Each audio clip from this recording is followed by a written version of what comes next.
మాకు ఇద్దరు పిల్లలు ఉన్నారు. మా భర్తలకి చేత కాదు, పక్షవాతం వచ్చింది, మా భర్త చనిపోయిండు. మేము ఇద్దరిద్దరు పిల్లలని ఎట్లా చావాలి? ఇదంతా తీసేస్తే ఎక్కడ పోయి బతకాలి?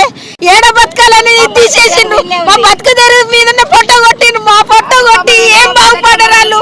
మాకు ఏం ఎక్కడ పోయి బతకగలుగుతాం? ఇద్దరు పిల్లలు వేసుకుపోయి ఏడికి పోయినా కానీ మాకు ఏళ్ళు పెట్టి చూపించడానికి మాట్లాడడానికి ఏది లేదు సార్. ఇప్పుడు మమ్మల్ని ఆధారం లేదు, మాకు ఏది లేదు సార్. మాకు ఆధారం చూపించాల్సిందే సార్. మాకు ఏ ఆధారం లేదు సార్. మాకు ఇల్లు లేదు, అత్త మామ సంపాదించిన ఆస్తులు లేవు, ఏమి లేవు సార్. మేము దీని మీదనే బతుకుతున్నాం. ఇదే మాకు అన్ని ఆధారం సార్. మా భర్తలు పచ్చవాతం వచ్చి, నా భర్త పచ్చవాతం వచ్చి ఇప్పుడు 8 సంవత్సరాలు దీని మీదనే బతుకుతున్నా సార్. నాకు ఎవరు ఇద్దరు పిల్లలు సార్. ఇద్దరు పిల్లలు చదివించుకోవాలంటే ఎన్ని బాధలు పడుతుంటే నేను ఆ బండి నడిపించుకుంటున్నా. అట్లాంటి బండి ఇరిగిపోయిందంటే మాకు ఎన్ని బాధలు ఉన్నాయి. ఇప్పుడు మీ ఇంటికి రాయి ఎట్లా కట్టాలి? మాకు సొంత ఇండ్లు ఉన్నాయా?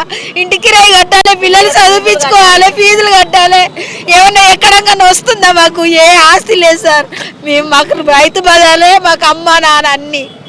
కానీ మమ్మల్ని నాగం చేసింది సార్. మాకు న్యాయం చేయాలి సార్. ఏది లేదు కానీ మాకు మా పిల్లల్ని చదివించుకోవాలి సార్. మీకు దండం పెడుతున్నా, మాకు న్యాయం చేయండి సార్.